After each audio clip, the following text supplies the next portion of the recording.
Bueno, muy buenas tardes a todos. Espero que estén muy bien, sobre todo bien de salud en estos tiempos tan difíciles. Y muchas gracias por este tiempo, por sacar este ratico para que hablemos. Voy a proyectar por acá mientras tanto mi pantalla para que hablemos un ratico de los sistemas solares aislados o off-grid que no están conectados a la red, implementados para el sistema de alumbrado público. Como ustedes saben, es un servicio público y nos llega y nos lo cobran todos los días, cada mes a mes, en las cuentas de servicios públicos. Nuevo me presento, mi nombre es Juan Pablo Castañeda, líder técnico de proyectos de la empresa Celsa. Celsa es una empresa que tenemos 50 años en el mercado, ofreciendo soluciones de tecnología, energía durante todo este tiempo. Algunos nos conocerán por los proyectos que hemos hecho de iluminación, algunos otros que han estado con nosotros en otros tiempos, cuando hacíamos los teléfonos públicos y telecomunicaciones. Todos los teléfonos públicos de Colombia eran de Celsa. Ahora estamos trabajando muy fuerte en lo que es iluminación, sistemas de protección para equipos de media tensión, y ahora estamos trabajando todos esos sistemas con energía solar. En resumen, lo que vamos a hablar hoy quiero compartirles unos tips de cómo es que nosotros diseñamos los sistemas, porque no quiero que entren en algún problema. Voy a apagar la cámara para que no tengamos un retraso en el audio. Voy a aprenderla en algunos momentos para comentarles mejor. Pero la idea es que se pueda escuchar muy bien todo lo que les voy a contar y puedan verlos acá en la presentación. Entonces les vamos a hacer unos tips de cómo se diseña, qué aspectos hay que tener en cuenta, porque estamos en este momento en una revolución con la energía solar. Ya todos hablan de energía solar, ya todos quieren tener energía solar. Hay miles de empresas, todos los días se están creando empresas que hacen sistemas solares, pero hay que tener en cuenta cómo se aplican estos sistemas y hacerlos bien hechos para el alumbrado público, que es el tema en particular que vamos a hablar. Entonces son unos sistemas aislados. Aquí no vamos a hablar de sistemas que van a estar conectados a la red, inyectando energía a la red, sino que vamos a hablar de sistemas que generan su propia energía, se la almacenan en unos sistemas que ya muchos conocen que son las baterías, y a la vez vamos a estar prendiendo luminarias en la noche, porque el alumbrado público tiene esa particularidad, funciona desde noche cuando no hay luz, y en este momento los paneles solares, como están hoy en día, digo hoy en día porque eso va a tender a cambiar, generan energía desde que haya sol. Bueno, vamos a pasar por acá un segundo y vamos a hablar un poco de unos conceptos básicos. Para entender un poco esto, yo lo resumo en 3 conceptos para los sistemas aislados que tenemos que saber diferenciar muy bien. El primero, que es potencia, que todos nos hablan de potencia, pero ¿qué es la potencia? Básicamente es el voltaje por la corriente, pero es la energía absorbida o entregada por un equipo en un tiempo determinado, casi un tiempo instantáneo. Entonces decimos que la luminaria consume 80 vatios, es una luminaria de 80 vatios. Eso quiere decir que esa luminaria, en su relación voltaje-corriente, nos va a consumir potencia. Eso es el aspecto más importante para saber. Aquí no nos importa si la luminaria es de 12 voltios, 24 voltios, 110 voltios o qué corriente, porque finalmente lo que nos importa es la energía. En el segundo caso, pongo la capacidad de una batería, porque este es el aspecto que más hablan los fabricantes de baterías, y te dan la especificación de la batería por una unidad que se llama amperios hora. Perdón, voy a poner acá el puntero para mostrarles. Nos dan una unidad que son los amperios hora. De los amperios hora, lo que nos está diciendo es la capacidad que tiene esa batería de entregarnos una corriente en un tiempo determinado. Pero al final de cuentas, eso es lo que menos nos importa. Cuando yo hago un símil de la batería como con un tanque de agua. Entonces, si ustedes quieren un día independizarse del sistema de acueducto de EPM, suponiendo acá que está aquí en Medellín o en Antioquia, ustedes van a comprar un tanque y le dice el señor del tanque, es que ese tanque le puede dar 10 litros por hora. Muchos se dicen, pero pues a mí ¿qué me sirve eso? realmente cuánto es la capacidad que tiene ese tanque para almacenarme agua. 10 litros, 20, 100, 200 litros. Finalmente, eso es lo que a nosotros nos importa, el volumen de energía. Y que ese es el tercero, y lo pongo acá en rojo, que es la energía, el volumen de energía que nos puede almacenar una batería. De la capacidad de la batería nos dice cuántos amperios puede entregar una batería por unidad de tiempo, pero no se tiene en cuenta para el tema de energía el voltaje, porque el voltaje de las baterías nunca es constante. Los que han trabajado con esto saben que las baterías, cuando están cargadas, empiezan con un voltaje muy alto y a medida que se van descargando van bajando. Entonces, al final, la relación de potencia no es igual. Empieza con una potencia alta y termina con una potencia baja. Entonces, lo que nos importa, ese volumen que va a tener una batería, es la energía. ¿Cuántos vatios por hora es capaz de entregarnos esa batería? O ese aspecto es tan importante como lo que ustedes hacen, el consumo que tienen día a día en su casa. ¿Cuántos vatios por hora consume su casa? Que es la potencia, o sea, lo que veíamos aquí como 1, por el tiempo. Entonces, por 1 hora, por 24 horas, por las 24 horas y los 30 días al mes. Eso es lo importante, porque eso finalmente es lo que nos va a cobrar, por ejemplo, un operador de red. Entonces, esto es lo que al final nos va a importar cuando vamos a hacer un sistema aislado, los vatios por hora, la energía. Entonces, en un sistema de estos, voy a hablar un poco los elementos del sistema, de un sistema de alumbrado público, que también aplica para muchas otras aplicaciones, pero aquí en el alumbrado público tenemos lo que es el panel solar, el conexionado desde el panel hasta el gabinete, donde normalmente tenemos un bloque de protección importantísimo. Los sistemas normalmente están expuestos a inducción de corriente o también de descargas directas, porque tenemos un panel solar generando energía con marco metálico conectado a tierra.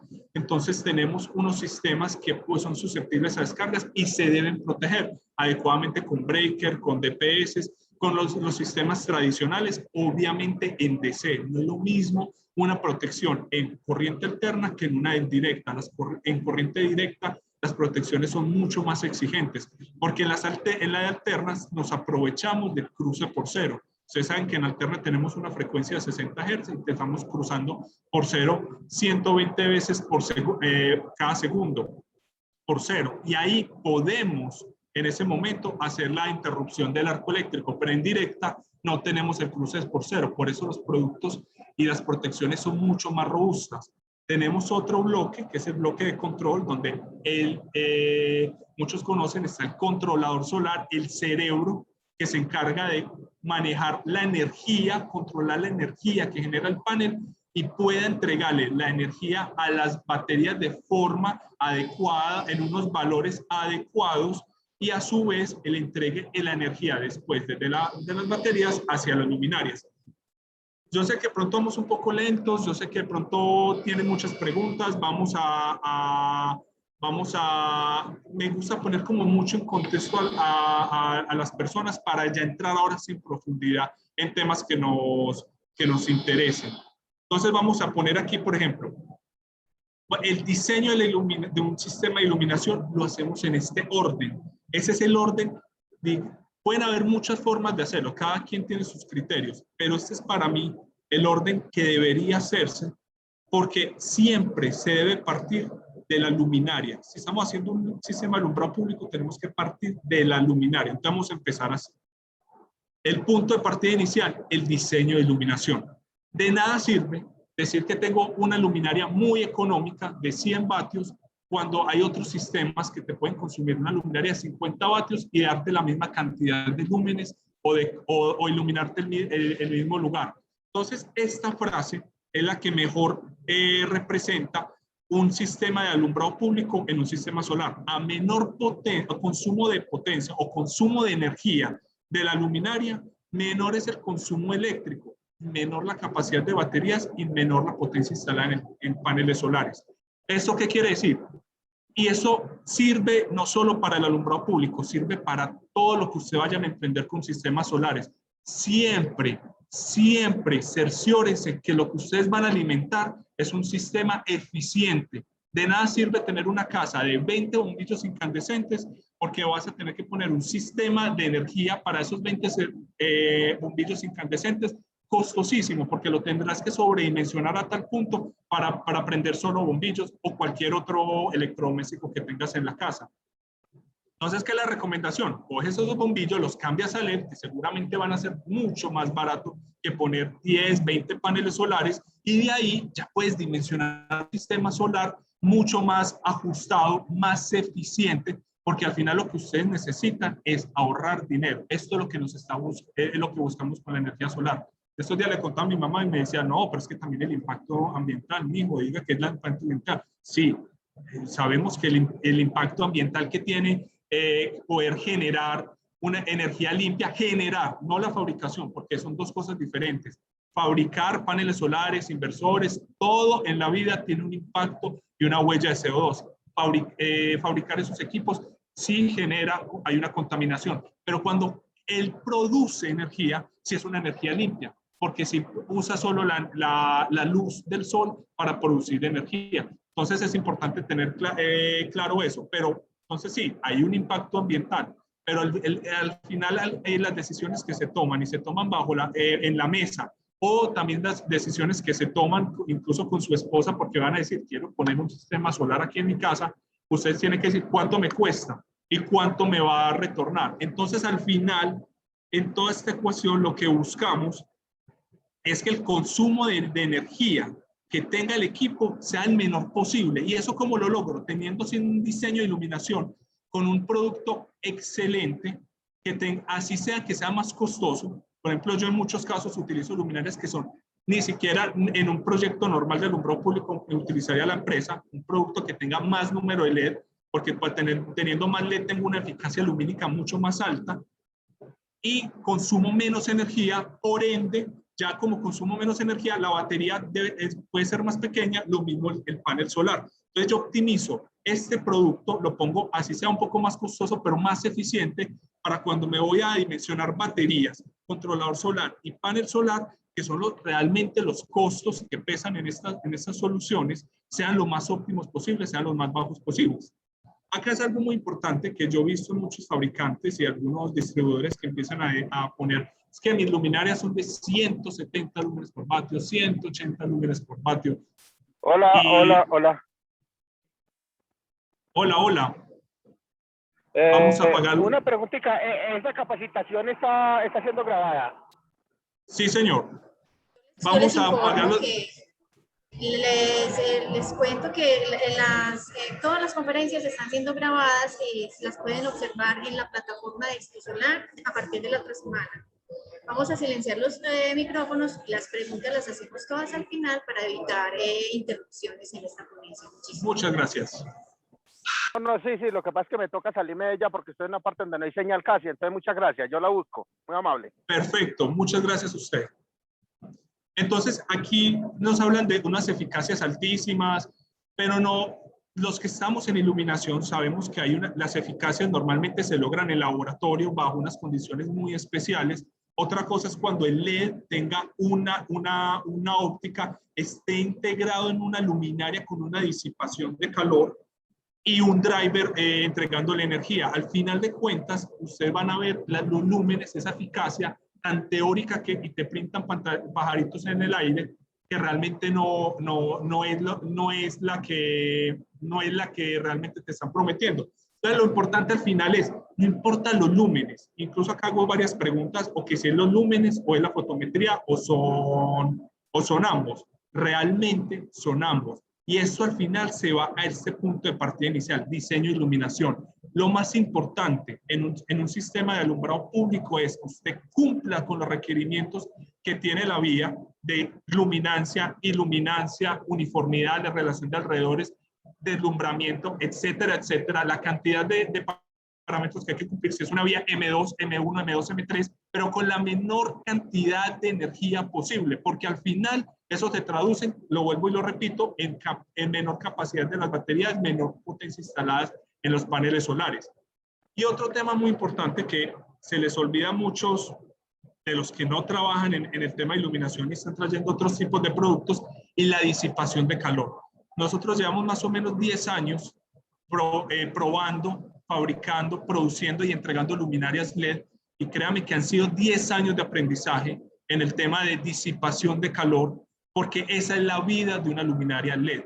Y ahora vemos cómo integran esos LED dentro de unas luminarias con un panel solar arriba donde no hay disipación de calor. Entonces uno se pregunta, ¿dónde queda la vida útil de la luminaria? Entonces termina como pasan con los bombillos, que ahora encontramos, que antes me encontrabas un bombillo de LED, disipador de aluminio extruido, muy bien hecho, y ya ahora los disipadores de calor no tienen, sino que es un bombillo totalmente plástico, y por eso ese bombillo vale 3.000 pesos, ya lo consigues a 2.500 pesos en Home Center o en otras empresas de iluminación,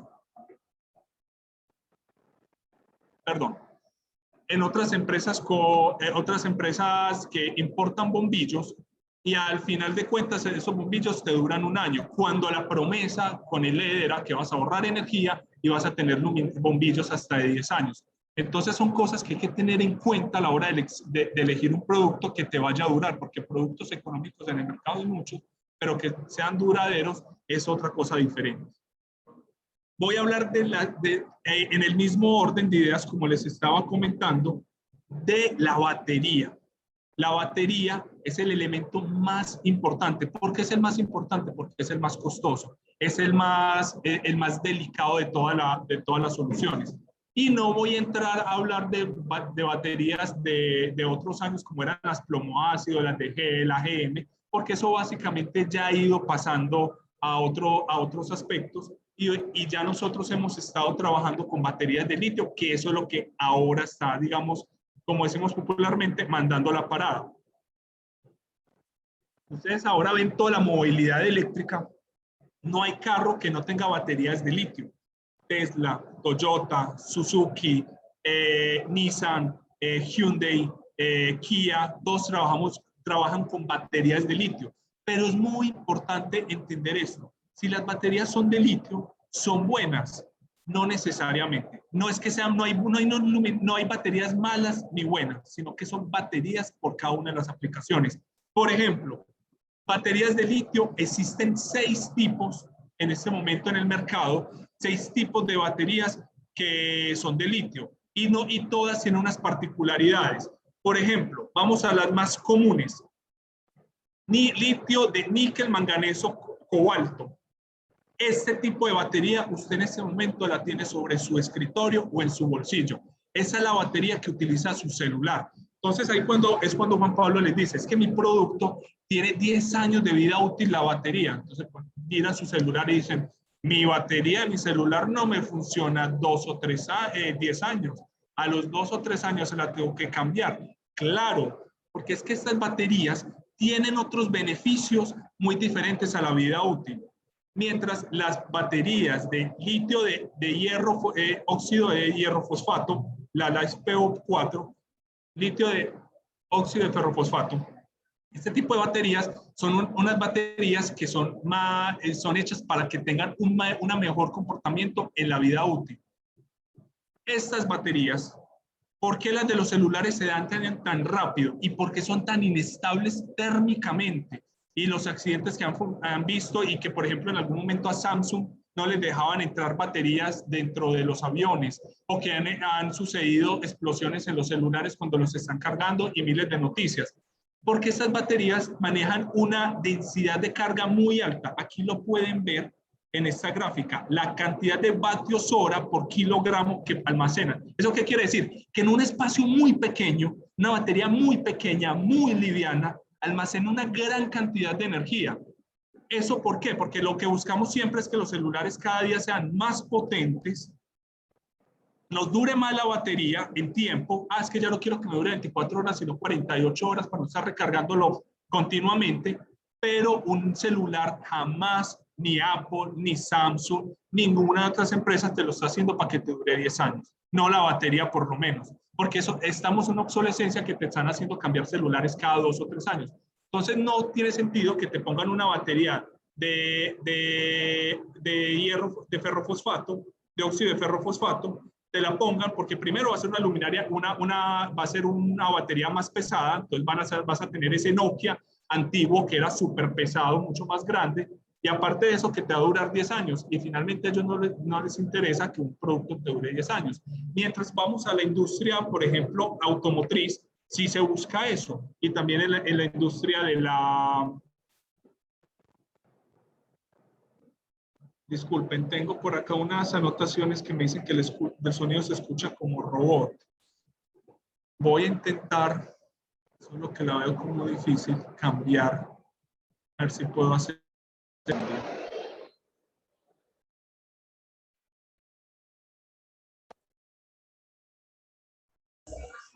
No sé si alguien más está escuchando mal. Ahí me puedes, por favor. Yo escucho perfectamente. Si mejoró o está igual o peor. Yo escucho perfectamente. De hecho, anteriormente también escuchaba bien, pero ya 2 personas me han dicho que se escucha un poco mal. Entonces, sí. Hola, hola. ¿Me escuchan? ¿Me escuchan? Hola, hola. Creo que ya no los escucho. Hola. Aló, aló. Hola, ¿quién? El sonido todavía está muy mal, por favor. Pero me estás hablando. Sí, yo te estoy hablando. Hola. Ustedes me escuchan. Me pueden escribir al chat si me están escuchando. Julián me dice que está escuchando, Jaime está escuchando a los dos, pero yo no escucho a nadie. Hola. ¿Me están escuchando? Hola. Hola, ¿me escuchan? Sí, sí, yo la escucho. Que están escuchando también a Lucero, pero yo no la estoy escuchando a ella. No me está escuchando. Pero bueno, lo importante es que me están escuchando y me están escuchando bien. Sí, lo importante. Entonces voy a continuar para aprovechar el tiempo que todavía tenemos un poquito más de información que contarles. Entonces eso es importante saberlo, que las baterías son buenas de acuerdo a la aplicación. Entonces para efectos de un sistema solar, por ejemplo, alumbrado público, que hay que ser coherentes con el producto que se está vendiendo. Ya sabemos que las luminarias de LED, por ejemplo, que vendemos en Celsa, somos luminarias que tienen vida útil de 100.000 horas. Traducimos eso a 12 horas cada noche. Eso nos da como 19 años, si mal no recuerdo, como 20 años de vida útil. Paneles solares, ya vemos los paneles solares de los Tier 1, que son los que trabajamos y no nos ponemos a inventar donde traen celdas recicladas o se ponen a inventar haciendo unos paneles en unos sustratos que pueden ocasionar que no genere bien y tenga problemas a largo plazo. Ya hay empresas como Jinko, Canadian, Longi, Ryzen, en fin, toda esa cantidad de empresas Tier 1 que hacen paneles, y hay una guerra ya de centavo donde ellos hacen unos productos muy económicos, muy fiables, muy buenos. Tenemos 12 años de garantía, hasta 30 años de garantía en generación. Entonces, tenemos una serie de productos que son con una larga duración, y vamos a después a tener una batería que son de 2 o 3 años. No tiene coherencia tener un producto de un corto tiempo. Ahí tenemos otros, ahí entran este tipo de baterías que son las que se han adoptado comercialmente, se están produciendo en mayor masificación, ha bajado un poco más los costos que se pueden trabajar. Por aquí, voy a ver si puedo mover una cosa aquí ya. Hay otros tipos de baterías, por ejemplo, las baterías de óxido de titanio. Voy a poner acá el puntero, estas son las mejores baterías que existen en este momento en el mercado y te dan como 60 años de vida útil, pero son muy costosas. Entonces, claro, al final, ¿qué se traduce todo esto? Se debe hacer un análisis OPEX-CAPEX, un análisis financiero, que al final lo que buscamos es que haya un retorno a la inversión y sea rápido. Eso es lo que se busca. Entonces, por ahora, hasta que no encontremos unas baterías más económicas, que a mi forma de ver que no impliquen tierras raras, como es el litio, impliquen tierras raras, vamos a fabricar baterías que tengan unas vidas útiles superiores y que sean más económicas. Por ejemplo, se ha hablado de 20.000 tipos de baterías y hablan del futuro. Una que me parece que tiene muy buena acogida y puede funcionar son las de sodio-ion, que el sodio es uno de los elementos más abundantes de la Tierra. Todo el mar es sodio, es sal. Entonces, hay unas investigaciones que dicen que ya están llegando a compararse con este tipo de baterías. Vamos a ver qué pasa. Las noticias a veces son muy fantasiosas. Entonces, claro, ¿el calor afecta a las baterías de litio? Sí, entre más densidad de energía almacene la batería, más susceptibles son al calor. Todas son susceptibles, pero las que más almacenen energía, las que más densidad, no almacenen, no, más densidad de carga tengan, son más susceptibles.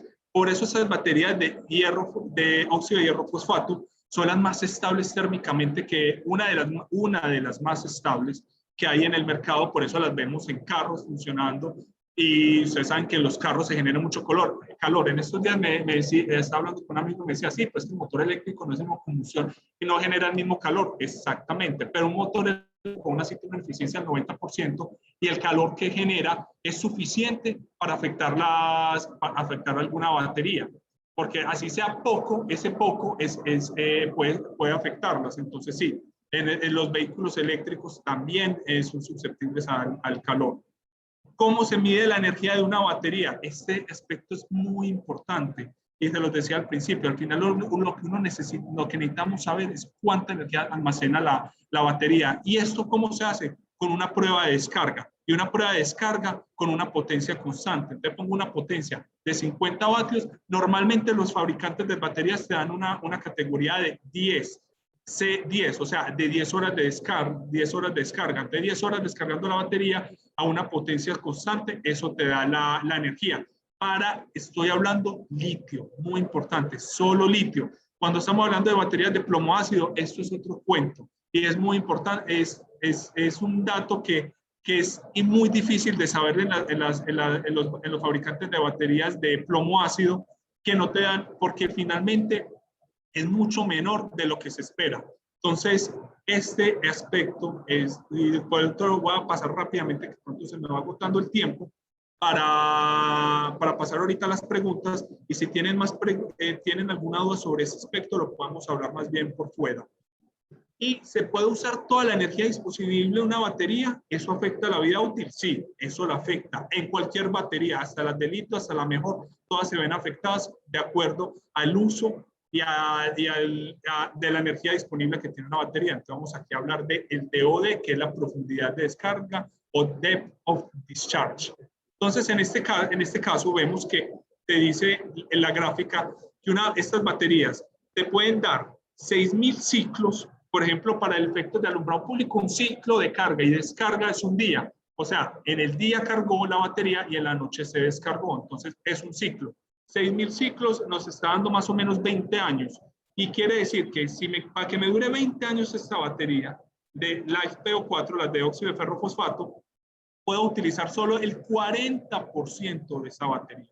Entonces, mirad, pasamos de tener un estado de full carga solo a utilizar el 40%, y el otro restante va a ser reserva para que no se dañe la batería. Pero ¿qué pasaba con las de plomo ácido? Si las descargamos al 100% todos los días, nos daban 300, más o menos 300 ciclos, es decir, un año. Pero cuando miramos una de litio, si las descargamos al 100%, me da 3.500 ciclos, o sea, 10 años. Entonces, y claro, las baterías de litio son más costosas que una de plomo ácido, pero no cuestan 10 veces más que una batería de plomo ácido. Entonces, una batería de plomo ácido, tenías el agravante que la vida útil se te agotaba muy rápido, cuestión de un año, si las cargabas al 100%, mientras una de litio, si las cargas al 100%, tienes 3.500 ciclos. Entonces, es un salto gigante en la evolución de la tecnología, que pasamos de un año a 10 años en el mismo término de uso. Obviamente, eso nunca va a ser lo recomendable, y nunca va a ser recomendable llegar al 100. Por ejemplo, nuestros proyectos como máximo los manejamos en un 80%, el DOD, para garantizar al menos los 3.650 ciclos, que son los 10 años de vida útil. Esto es muy importante, porque eso no te lo dicen los fabricantes de muchos productos de iluminación solar, y no sabes cómo están descargando la batería, si tienen algún tipo de protección, y si la llevan hasta el final, donde le estás agotando la vida útil. Porque sí, aunque estas gráficas son muy teóricas, y va a tener que pasar 10 años, aunque hay algunos papers que ya uno puede encontrar de Toyota, de Tesla, con algunos años ya de avance, de sus baterías, que se pueden ir asemejando a estas curvas. Tendremos que esperar a que pasen 10 años para saber si esto sí realmente se cumplió. Y esto se hacen unas pruebas de envejecimiento, de ciclos, de carga y descarga, pero no es una prueba de 10 años. Entonces, entendiendo esto, que es muy importante, porque eso es lo que afecta la vida útil, vamos a pasar rápidamente a la generación solar. El tercer caso, primero la luminaria. Con la luminaria ya sabemos la potencia, que vamos a tener un producto lo más eficiente posible. Vamos a tener después una batería que se acomode a los términos de vida útil, haciendo buen uso de la batería y la energía que se necesita para prender la luminaria. Ahora vamos a pasar a la generación solar. ¿Qué tenemos que garantizar con el panel? Que la batería siempre esté cargada. Siempre está cargada bajo cualquier condición atmosférica que haya. Esa es la idea principal del panel solar y eso dependerá mucho de la zona donde está instalado. Entonces, claro, existen algunas bases de datos como la NASA o hay unas que son Metonor o se me escapan, pero hay como otras 4 o 5 bases de datos donde puede uno ver la forma de cómo hay la radiación solar en un lugar geográfico durante varios años. Igual, esto es muy susceptible, es muy importante que eso es como el asterisco, la letra menuda, para todos y todas las empresas que te vayan a ofrecer estos sistemas. Todo eso es susceptible al clima y no hay nada más impredecible que el clima y más en estos tiempos de cambio climático. Entonces, claro, uno busca y con esto se llega a tener unas aproximaciones muy buenas, pero siempre va a pasar cosas. Hace 2 años tuvimos un coletazo de un huracán acá arriba en el Caribe, donde tuvimos 2 semanas donde habían solo nubes, en un mes donde se suponía que había muy buena radiación solar. Entonces son ese tipo de cosas que nadie las puede prever. Si las pudiéramos prever, pues estaríamos, creo que, en otra parte del universo. Otras cartillas como la IDEA, que es colombiano, muy desactualizada, entonces recomendamos trabajar con otras bases de datos. Nosotros trabajamos personalmente con las de la NASA y la de Meteonor. Acá es importante tener en cuenta esto y es un panel solar, que yo creo que todos los que están aquí en Expo Solar saben muy bien cómo genera un panel solar y es en la mañana empieza la generación, llega a su punto máximo en unas horas a mediodía, donde casi el sol está perpendicular al panel solar y empieza a bajar su radiación a medida que va cayendo la tarde. Algunos me dirán, sí, existen los sistemas de tracking. En la latitud que estamos nosotros aquí en Colombia, no si bien sirve, te subirá un 5, un 10% la generación, es un costo que realmente es alto para el beneficio que tienes. Países en el hemisferio norte o hemisferio sur sí lo necesitan porque allá el sol no es constante durante todo el año. Nosotros tenemos eso lo decías ese día en una conferencia, que nosotros somos ricos en todo. Todos nos dicen somos ricos en agua, somos ricos en petróleo, somos ricos en biodiversidad, hasta somos ricos en sol. Estamos en una posición privilegiada para el sol. Sí, hay unas cuestiones políticas que no me competen y me voy a hablar acá, pero somos una potencia en sol. Tenemos muy buen sol en esta zona porque no tenemos que trabajar con sistemas tracking para hacer eso. Entonces, aquí en estas curvas reales, porque esta es una curva ideal, la que vemos a mano izquierda, en una curva real a mano derecha, un día soleado, vemos la curva azul, cómo sube con algunos picos y bajadas por algún paso de alguna nube.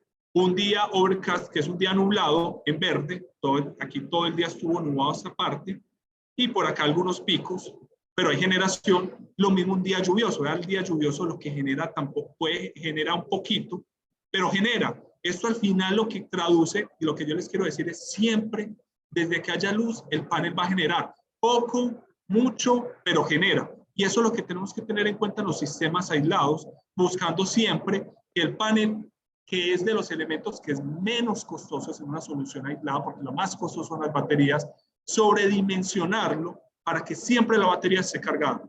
Algunos dicen, no, es que mi criterio es que yo pongo baterías para tener una autonomía más larga, respetable, pero para mí eso es más costoso. Entonces mejor trabajamos con un sistema que tenga más generación solar, que así sea un día lluvioso, me genere lo suficiente para que me cargue las baterías.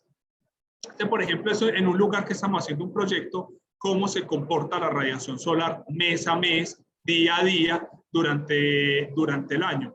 Entonces vemos que hay unos días, unos meses que son más lluviosos, otros que son más con mejor radiación solar. Y nosotros que estamos en esta región andina sabemos que teníamos, que eran dos estaciones, sol, lluvia, aunque eso ha cambiado muchísimo, ya nos hemos dado cuenta que, y nos pasa por ejemplo en Medellín, vea, está lloviendo horrible a cántaros, esto nunca se había visto. Sí, eso está, el clima ha cambiado, en algunas partes están desapareciendo los polos. Vea, algunas teorías hablan que el termóstato de la Tierra son los volcanes, entonces podemos ver, si no me equivoco, el volcán de la Isla Palma, que está en erupción en este momento, que seguramente lo que está buscando es enfriar el núcleo de la Tierra, porque está muy caliente entre la Tierra y la atmósfera. Son teorías. Eso nadie tiene, pues, o por lo menos no soy experto en ese tema. Entonces, por ejemplo, acá vemos una radiación promedio anual mundial durante 22 años de una carta de la NASA. La NASA nos muestra, vea Colombia, donde estamos, en una zona privilegiada. Y como en Europa, ya Alemania, España, gran parte de su generación depende de la energía solar y está en un lugar que no es tan bueno.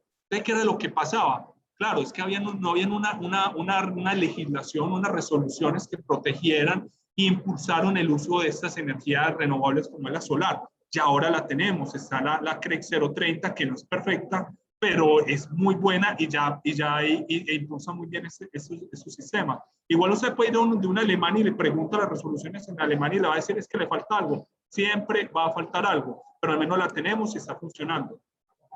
Vemos algunos promedios multimensual de cuánto es la generación en un lugar determinado y con eso ya podemos empezar a dimensionar los sistemas.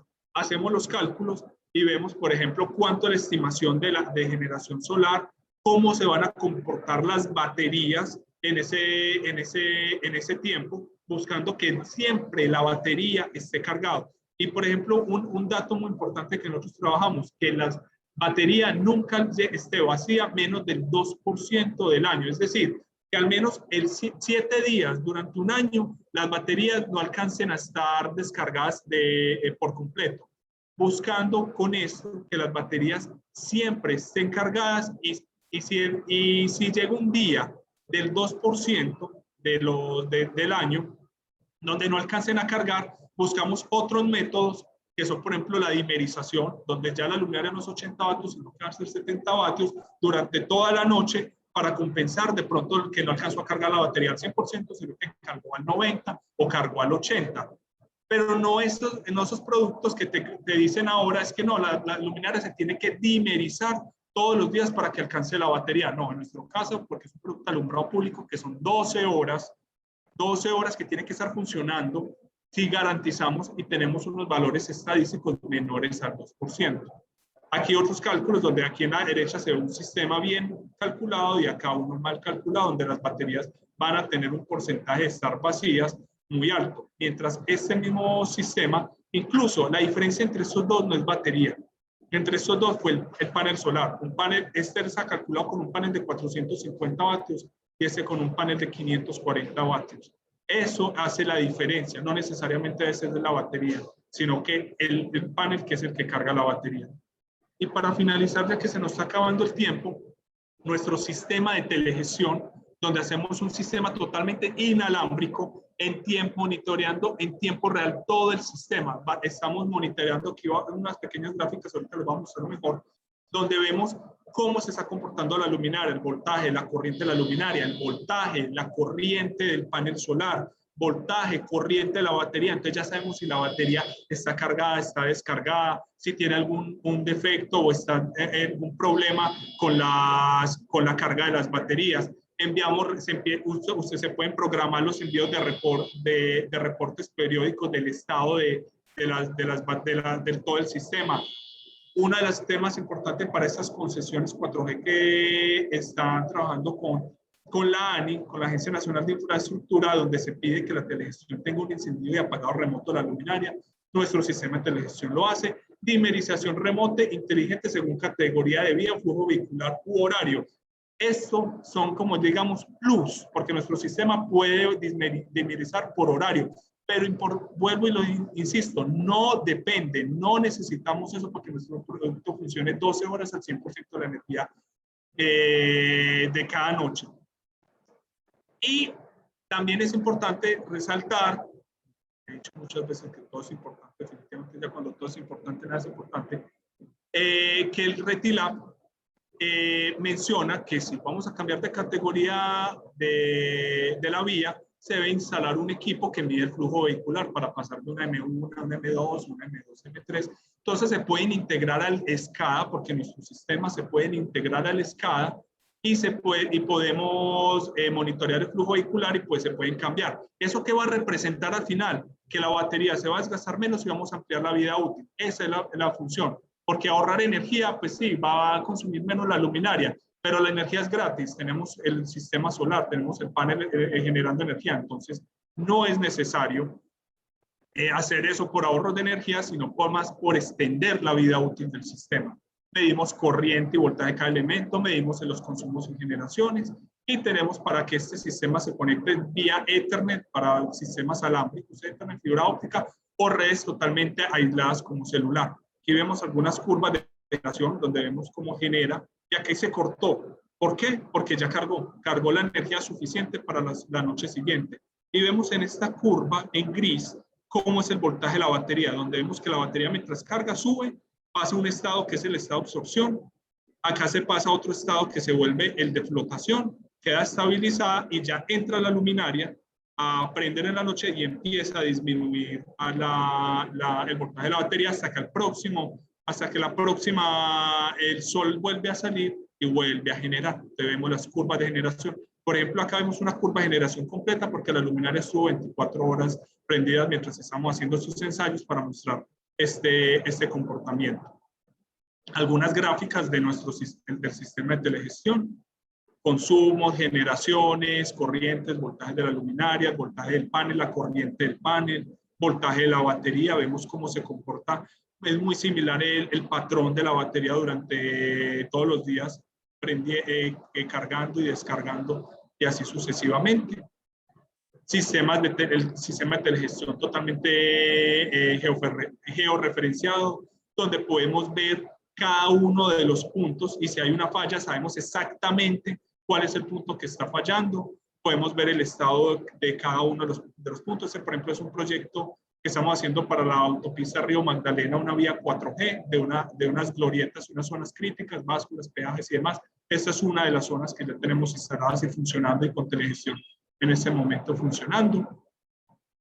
Ya como se me acabó el tiempo, dejo esta diapositiva para que la vean en el video y si quiere le hacen pausa para que vean cómo se hace un cálculo básico de cómo se debería calcular un sistema solar, donde primero se parte de la batería, perdón, de la luminaria, la potencia de la luminaria, la autonomía que se busca, las pérdidas, porque tienen unas pérdidas asociadas. Con eso sabemos la energía que necesitamos almacenar. Con esa energía calculamos cuánto es la batería. Acá me quedó al revés. Primero la batería y segundo la potencia pico mínima del panel solar. Digo mínima porque realmente uno dice, sí, 312.5 vatios pico, no vas a conseguir un panel de eso. Entonces, listo, ya sé que no puedo utilizar un panel de 300, sino que tengo que buscar uno comercialmente de 350, 390, 400, 450. Que al final ya los paneles se han vuelto mucho más comerciales en el orden de los 400, 450 y a unos precios excelentes. Y esto, voy a hacerlo rápidamente, cuáles son las ventajas de nuestros sistemas, y es que son autonomía de 12 horas durante 365 días al año, con una probabilidad menor al 1% apagado, aunque estamos trabajando ya en algunos sistemas hasta el 2%. Pero no es que se apaguen, lo que les decía, acá está una dimerización inteligente. Partes intercambiables comerciales y fácil reemplazo, total. Aquí tenemos unos problemas con algunos productos que se me dañó la batería. Pues tiene que decirle al mismo que le vendió que le venda la batería porque es un voltaje especial, un tamaño especial y de pronto no tiene o ya dejó de vender porque desapareció la empresa. Entonces nuestras partes son totalmente intercambiables. Podemos poner una marca de un panel, otra marca de controlador de baterías. Nosotros tenemos nuestra propia marca de baterías, pero también se pueden trabajar con otro tipo de baterías. No hay una dependencia, lo que les decía, una dependencia de un distribuidor, un proveedor para la reparación. Las partes son de fácil actualización. Es que tenemos unas baterías más eficientes, más baratas y que nos guardan más energía. Se puede hacer una actualización muy fácil. De esa manera se puede asegurar la calidad de los componentes. Las voltajes, potencias, corrientes son estándar en cada equipo. La telegestión se puede integrar a los sistemas SCADA de cada uno de los centros de control.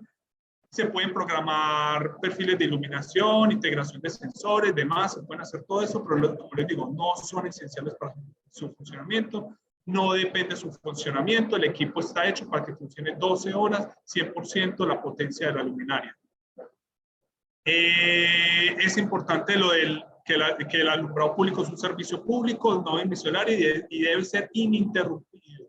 Eso es algo que muchas empresas dicen, no, es que yo tengo un sensor y pasa la gente y prende la luminaria. Error. Los que no saben de iluminación o los que saben de iluminación saben que la luminancia se debe medir más o menos a 60 metros del punto que usted busque iluminar, y siempre lo que busca el alumbrado público es que usted anticipe y pueda ver un objeto, una persona, un carro, lo que sea que haya en la vía, y pueda anticipar eso para evitar un accidente, y no que pasó y prendió la luminaria y se te apareció una persona enfrente y ahí se puede ocasionar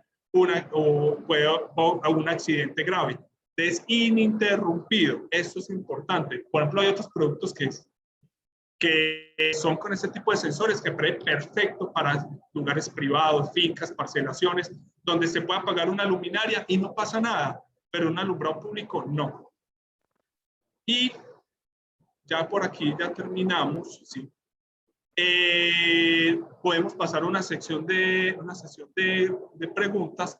Por aquí les voy a poner mi correo en el chat para que también me las envíen, por favor, a mi correo, las que no alcance a responder. Entonces aquí tenemos bastantes chats, voy a buscar qué podemos... Yo te ayudo con eso. Muchísimas gracias, Juan Pablo, muchísimas gracias. Muchísimas gracias a todos. ¿Me están escuchando? ¿Qué preguntas aquí para poder...? ¿Me escuchan? Están hablando de... Sí, la escuchamos. Quedan grabadas las conferencias. Listo, bueno. Por acá ya nos escribió alguien y nos dice Alex Medina. ¿Se puede saber el precio aproximado? Si escuchamos. No veo preguntas. Y si alguien la tiene, de pronto que no la vi, pase muy rápido, me la puede reenviar, porfa. Y la veo acá de último. Ya saben que pueden escribirle a Juan Pablo Castañeda al correo electrónico. Por acá es, se puede saber un precio aproximado. Los precios nosotros los manejamos directamente con el proyecto, porque son muchas variables las que hay que tener en cuenta. Como les decía, nosotros no manejamos un kit estándar de 80 vatios o 60 vatios o 50 vatios. Nosotros buscamos siempre qué vía tenemos que iluminar.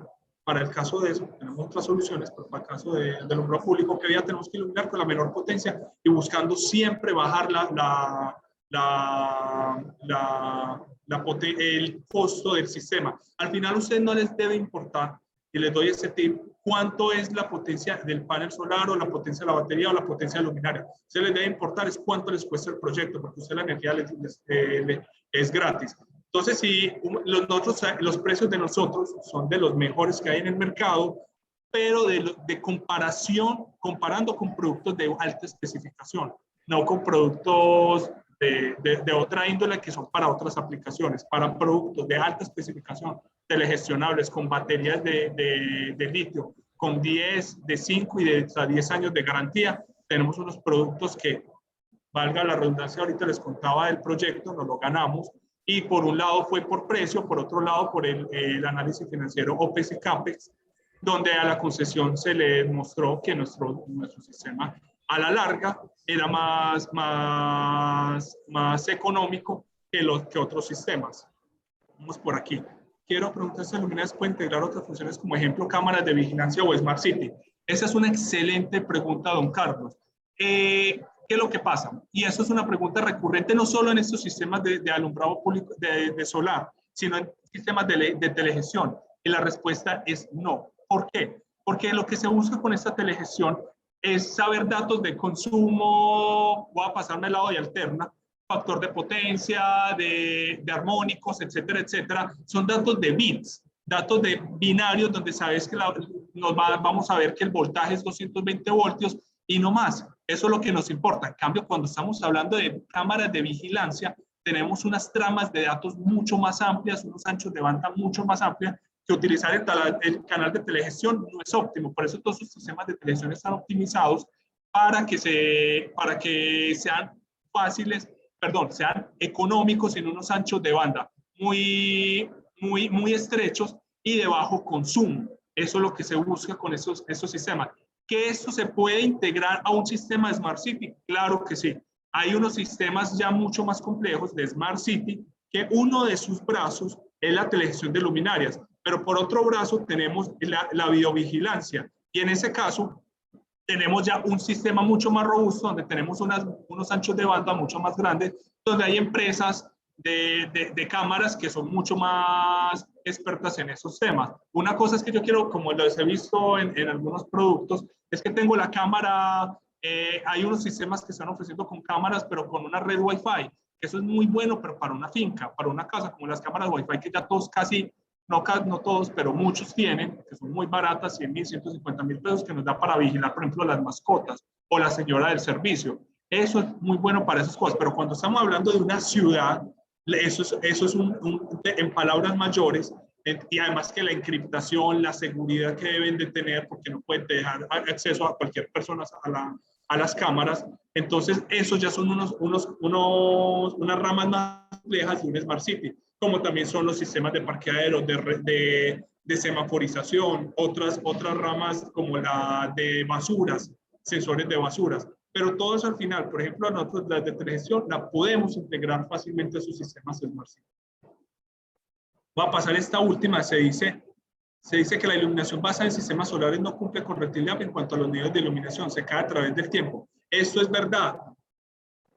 Bueno, aquí hay que tener en cuenta porque eso ni siquiera es en sistemas solares. Eso es una realidad con cualquier luminaria.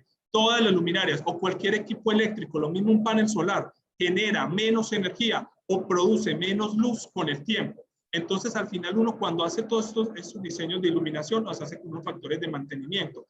Lo bueno es que la depreciación lumínica que tiene una luminaria LED es muy baja. Estamos hablando que a las 100,000 horas, o sea, a los 20 años, se ha bajado el 30% de su flujo lumínico. Entonces, casi el flujo lumínico durante todo ese tiempo es constante. Que el panel solar, por ejemplo, si vamos a hablar de un sistema solar, genera menos, sí, puede generar menos, pero vemos cuánto es menos. Ya vemos paneles solares que ya dan 15, para 30 años, apenas una depreciación del 15%. Eso quiere decir que antes generaba el 100%, pero al cabo de 30 años genera 85%. Eso es muy bueno. Eso lo tiene uno en cuenta cuando hacen los diseños de estos diseños. Tiene en cuenta para el año 30 y eso es exagerado. Entonces, la depreciación que sufren los equipos no es tan crítica para eso. Esto, cuando de pronto hables de que no cumple los niveles de luminosidad, es que hay algunos productos que te dicen es que como son los luces tan compactos, que uno dice, no, es que la energía es maravillosa y la pueden poner ahí. No, señores, no. Los electrones que genera un panel solar son iguales que a los electrones que genera una planta hidroeléctrica, nuclear, térmica, de carbón, de gas, como la quieran llamar. Entonces, no es que tengan el doble de energía ni el doble de carga. Entonces, cuando ven un sistema tan compacto es porque tiene sus peros. ¿Y cuáles son los peros? Las autonomías. Entonces, claro, son las 12 horas, pero te dicen, vea, yo te prendo 4 horas al 100%. Las otras 4 horas las prendo al 50% y las últimas 4 horas al 20%. Que claro, no cumplen los niveles de luminosidad que pide Red Lab, que son durante 12 horas. Eso es uno de los talones de Aquiles y en algún momento va a pasar que muchos clientes van a perder confianza en estos tipos de proyectos por estar comprando productos que no son para esa aplicación. Nos pasó durante muchos años con las luminarias LED, que antes uno iba a un cliente a decirles, vea, yo les vengo a vender luminarias LED. No me hable de eso es malísimo, eso se me quemaron de todo. Claro, porque eran luminarias que no eran para la aplicación o tenían unas características técnicas inferiores a las que se pedían o una calidad muy dudosa. Y ahora ustedes pueden ver que la iluminación ya se han consolidado unos proveedores que son los que garantizan los productos. Bueno, Tenemos espacio para otra pregunta. No, ya son las 5 de la tarde. Señor, damas, caballeros, muchas gracias por su tiempo. A las personas que van a ver este video después, ya saben que aquí dejo mi correo en el chat para que si tienen alguna duda. Estamos abiertos a las especificaciones que tengan de algún proyecto, dudas técnicas, bienvenida, me encantan estos temas, me encanta hablar de energía solar, de sistemas de iluminación. Entonces, si tienen alguna duda, no duden en escribirme al correo que les envié y con el mayor de los gustos, si no les mando el correo, me manden en su celular, también se los puedo responder por WhatsApp a veces por un mensaje de voz. Les puedo colaborar en ese sentido, en lo que pueda pues y en lo que sepa. Muchas gracias a todos. Muchísimas gracias, Juan Pablo. Muchísimas gracias a todos los participantes. Todavía nos podemos extender a otra pregunta más. Le pregunto, pues yo dispongo de otros 5 minuticos. Aquí dice, alumbrado público es exterior o puede ser interior, ejemplo, coliseo de básquetbol o sala de sistemas. Es importante esa diferenciación. ¿Y quién fue el que hizo la pregunta? Perdón. Nos la hace el señor Jaime Pérez. Jaime, es muy buena la pregunta que haces porque es importante entender qué es iluminación exterior y qué es alumbrado público. Alumbrado público es todo lo que el municipio se encarga de gestionar. Otra cosa es la información, la iluminación exterior, que por ejemplo en una unidad cerrada, es la iluminación exterior de la unidad, más no el operador de red o en el caso de la alcaldía, porque finalmente, por ejemplo, en Medellín, la alcaldía son los dueños del alumbrado público, solo que la opera EPM, pero esa es totalmente privada. Entonces, claro, un coliseo de básquetbol o una sala de sistemas, eso es una iluminación, por ejemplo, interior. Un coliseo se toma como un coliseo, es una iluminación interior. Una sala de sistemas es iluminación interior. Pero por ende, no importa, el RETILAB, es muy importante tener eso en cuenta, y es que el RETILAB no discrimina si es exterior o interior o alumbrado público para hacerlo cumplir. En ese tema, lo que está diciendo el RETILAB, sea lo que usted vaya a hacer, usted debe cumplir esas condiciones mínimas. Si va a hacer una sala de sistemas, aquí yo te entrego una tabla en el capítulo 4, eso va a cambiar ahora con el nuevo RETILAB que se está trabajando, donde te va a decir, una sala de sistemas debe cumplir con cierta cantidad de luxes, un coliseo debe cumplir con cierta cantidad de luxes, porque para interior se maneja en luxes, para exterior se maneja con luminancia. No sé si de pronto fue claro mi respuesta, alumbrado exterior o puede ser interior. Alumbrado público no, el alumbrado público por lo general es exterior. Perfecto, todo estuvo muy claro. Muchísimas gracias al señor Juan Pablo Castañeda por tan excelente exposición. Por favor, recuerden el correo electrónico, si es tan amable, nos lo vuelve a poner por acá para que quede como ya en la última, claro que sí, en la última fila, para que por favor le escriban, despejen sus dudas directamente con él y ya usted como tranquilamente, ampliamente le puede exponer ya más sobre su saber. Y muchísimas gracias porque de verdad, excelente conferencia. Muchas gracias. Muchas gracias a ustedes. Una feliz tarde y los invito a que sigan en las demás conferencias que también están muy interesantes. Sí, muchísimas gracias. Los invito también para que asistan a las otras 6 salas. Mañana también estaremos desde las 9 de la mañana con varias conferencias. Tenemos 7 salas disponibles para que ingresen libremente a cualquiera de ellas. Muchísimas gracias. También les recuerdo que estas conferencias quedan grabadas en la plataforma de Expo Solar a partir de la otra semana durante todo el año. Muchísimas gracias y feliz tarde.